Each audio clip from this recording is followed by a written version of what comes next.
भला तो सब भला। रोली की शादी उसके माँ बाप एक आलसी लड़के से करा देते हैं। चलो, रोली की शादी हुई और हमने गंगा नहाई। और क्या, बेटियां तो होती ही है बोझ।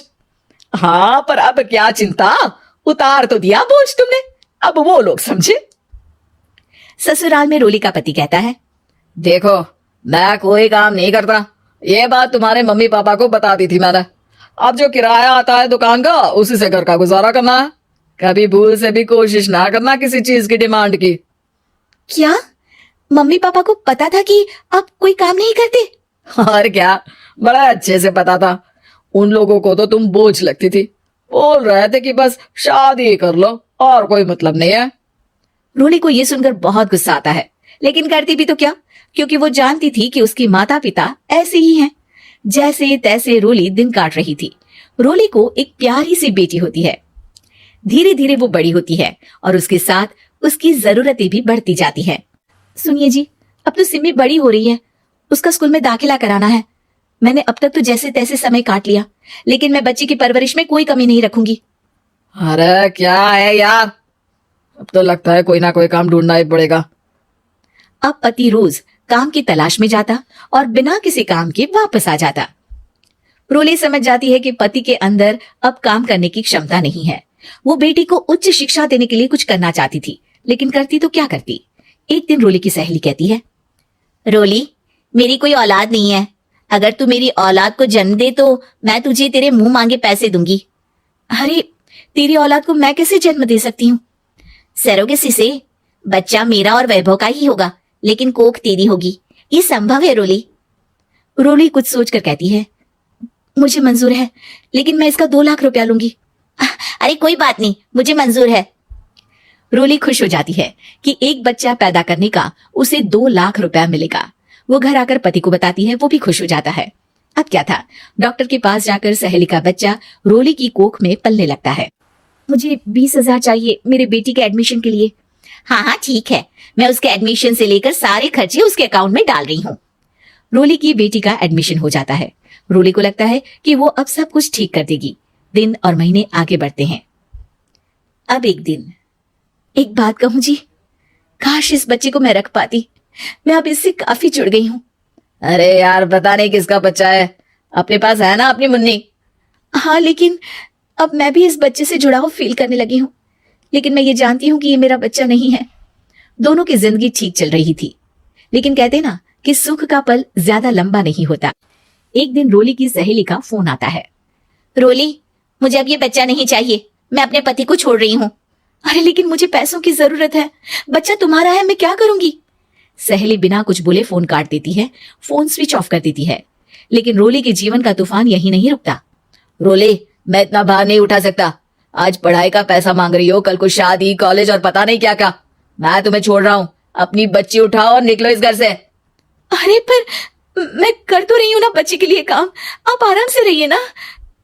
क्या काम कर रही हो, देख रहा हूँ मैं। ये छोटा शहर है, यहाँ लोगों को बात बनाते वक्त नहीं लगता। तो मैं क्या करूं? ज्यादा पढ़ी लिखी नहीं हूं, कैसे घर के खर्चे चलाऊं? और आप तो काम करना ही नहीं चाहते। हाँ, ना चाहता हूँ और ना ही करूंगा। रोली को पति की बात पर काफी गुस्सा आ जाता है।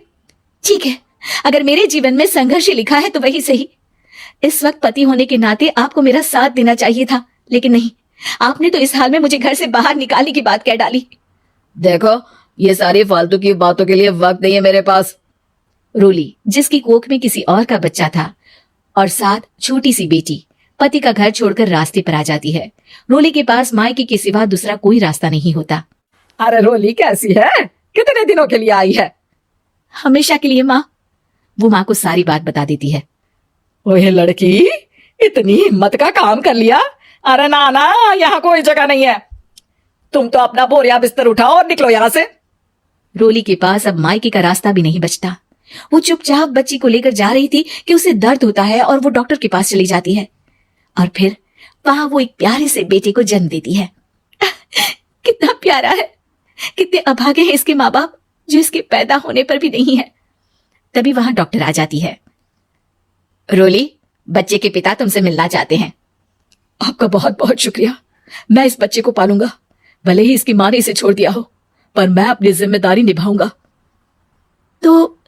क्या आप मुझे इसके पैदा करने के लिए जिन पैसों की बात हुई थी वो भी देंगे? हाँ, और साथ ही आप चाहे तो मेरे घर में रहकर मेरे बच्चे की देखभाल भी कर सकती हैं। मैं उसके लिए आपको सैलरी दे दिया करूंगा। रोली को लगता है कि जैसे भगवान ने उसके लिए सुकून का रास्ता खोल दिया। वो अब मुकेश के साथ उसके घर चली जाती है, जहां रहकर वो उस बच्चे की देखरेख करती है। अब मुकेश के घर को रोली अच्छे से संभाल लेती है, उसके लिए खाना बनाने से लेकर बच्चों की देखभाल और घर की देखरेख। धीरे धीरे मुकेश को रोली से प्यार हो जाता है। रोली, तुम्हारी बेटी और मेरा बेटा बिल्कुल भाई बहन की तरह साथ रहते हैं। हाँ, आखिर है तो एक ही कोख के बच्चे, अटैचमेंट तो होगा ही ना। रोली, तुमने घर और मुझे दोनों को संभाल लिया। ये तो मेरा काम है। आपने भी तो मुझे छत दी जिससे मैं अपनी बेटी की पढ़ाई और भविष्य के लिए पैसे जोड़ सकूं। रोली, क्या तुम मुझसे शादी करोगी? मैं जानता हूं तुम्हारी भी शादी कुछ खास अच्छी नहीं रही। रोली को मुकेश की बात ठीक लगती है। वो उसे हाँ बोलने की सोच ही रही होती है कि उसके पहले पति का फोन आ जाता है। रोली, मैं बहुत परेशान हूँ, मेरा एक्सीडेंट हो गया है, मैं चाहता हूँ तुम वापस आ जाओ। रोली को पुराने पति की चिंता होने लगती है। वो सोचती है कि वो क्या कर रही थी। हाँ ठीक है, मैं आ रही हूँ। हाँ रोली, आ जाओ, लेकिन बच्ची को कहीं हॉस्टल में छोड़कर आना, क्योंकि मैं नहीं चाहता कि हम लोगों के बीच फिर से वो सारी बातें हो। रोली को समझ आ जाता है कि पति आज भी सुधरा नहीं है। वो पति के पास जाने से इनकार कर मुकेश को हाँ कर देती है।